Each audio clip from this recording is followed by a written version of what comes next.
about the broadcast trends and opportunities we are going to see in Africa in the coming years, especially those that are being affected by the emergence of new technologies? I think one of the big things that's been happening in Africa has been the explosion of Facebook over the last 7 months. Many of the countries in Africa with large Facebook user numbers have doubled over the last 7 months.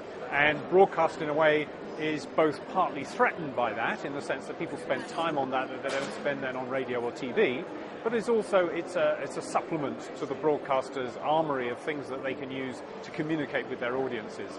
There's an enormous level of competition now, both in the free-to-air and pay TV markets. The digital transition is beginning to occur. Here in Kenya, that process has been launched publicly, and that is beginning to take off across the continent. And I think, lastly, there is a tremendous whirlpool of changes that are occurring at all different levels within the broadcast industry, both offering threats and opportunities for broadcasters.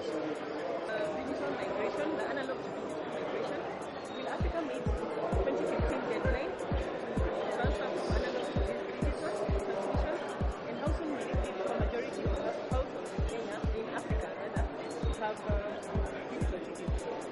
I think the short answer is no, it won't meet that deadline. Something like 23 out of the 50-plus countries in Africa haven't started the process yet, and there's only 4 years to go. 4 years sounds like a lot of time, but actually most of the countries in the rest of the world have taken between 3 to 14 years to go through the process. So you can begin to see that Africa is unlikely to meet that deadline.